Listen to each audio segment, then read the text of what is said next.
You use the word genocide to describe what's happening to African-American men and women across this country. Why use that word? Because it is very intentional that we bring attention to the way Black and brown people are being killed, not just by the bullets in these high-profile police shootings, but more poignantly, how they're killing our people, especially our young people, every day in every city, in every state, in every courtroom in America with these trumped-up felony convictions. Now, side note right here, y'all. The way that this motherfucker talks, he makes Charles Barkley look like an Ivy League graduate with these trumped up poses and these felony convictions. It got assault. It got assault.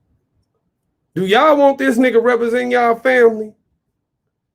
If some shit pop off and you take an L and you wind up, catching a fade with the police, because as Black people, we always in danger. Our life is always in danger. Do you want this motherfucker representing you? This soulful family. Hold on, I'm going to continue playing this.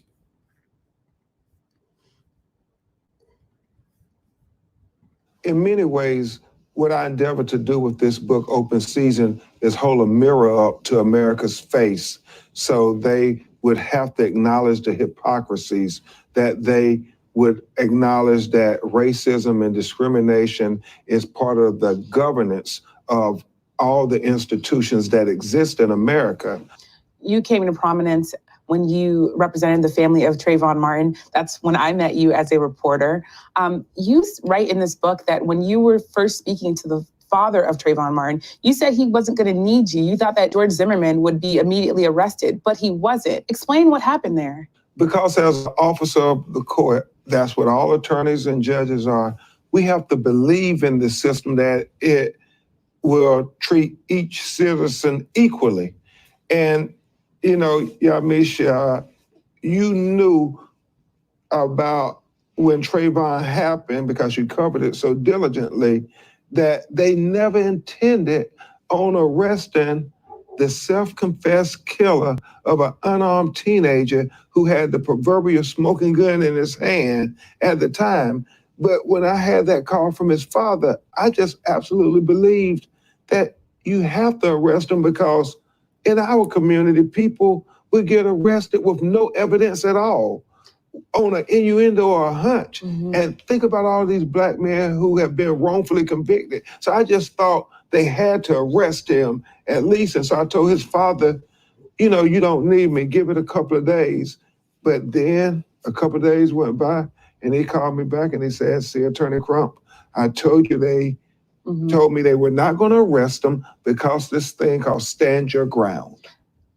After the death of Michael Brown, thousands of people gathered to protest in the streets of Ferguson, Missouri. But African Americans are still being killed by police and in these racially charged incidents. What do you make of that? Well, I think it's a long journey to justice, and I think we get progress slowly, but I do see progress. I think about, as tragic as the killing of Michael Brown was, there was some positive that came out of it. President Obama signed legislation where $50 million was allocated to equip local police agencies with body camera video. And that has made a world of difference for transparency. You also have a chapter in your book called Police Don't Shoot White Men in the Back. Tell me about that and the situations that you've seen where white people get treated one way and African Americans get treated another. I go around the country speaking at a lot of universities and civic organizations. And one of the things I do, Yamisha, I say, can you tell me a Black or brown person who has been killed by police brutality or shot in the back by police while they're running away? And immediately, people just start sprouting off names that we have come familiar with through hashtags. And then I say, now tell me the name of a white person who's been killed by the police from a shot in the back. and it's silence because the police just don't do it, or it's so rare that we don't know any of their names. You're talking about hypocrisy in America. You've also experienced and witnessed a lot of trauma of families that have personally experienced these. How has that affected you, and how's that affected these families? I still talk to many of them daily. I was just in St. Louis doing a book signing, and Michael Brown's mother, Leslie McSpadden, introduced me, and we talk about how it's been 5 years, and every day we continue to try to define the legacy of her firstborn son, Michael Brown. Trayvon's parent, Sabrina, is seeking political office, trying to transform the pain into power, because there's a hole in their heart that would never be filled. And in many ways, even though we win the civil rights lawsuits in federal court, but because the prosecutors, when they are trying to prosecute the killers of unarmed people of color, especially police, it's like a fish out of water experience. They're so used to prosecuting and putting Black and brown people in jail that when they have to try to dignify them and talk about them as honorable American citizens, they have a difficult time to do it and doing it. And you write that America is both a racist nation, but also the greatest nation. How can both of those things be true? And what do you think is the solution to all of this? Yeah, Misha, think about, we have to make these dead words on paper, no matter how glorious they are, a reality. And the only people who can do that is us. And America is still the greatest country in the world where disenfranchised people and marginalized people can change their destiny in life.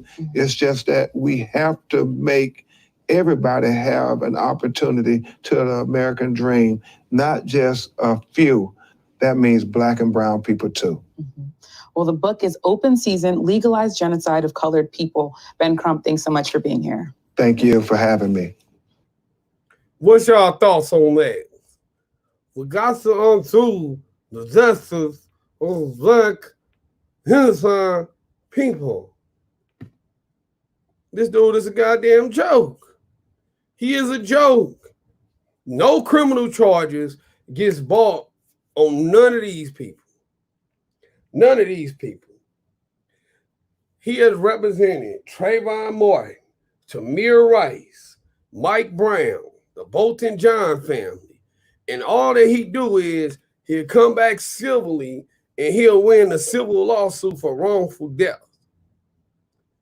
Meaning, and really when he be winning these lawsuits, they really can get 40 and 50 million and shit up out of the city for these wrongful death claims if they play against it and take this shit all the way to trial.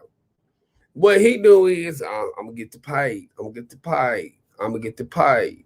I can speak up some, I can do some speaking endeavors. I can get you some monies because this is wrong. This is wrong. This is wrong. He ain't doing shit to shake things up. There you go. Benjamin Crump is the black male version of Gloria Allred.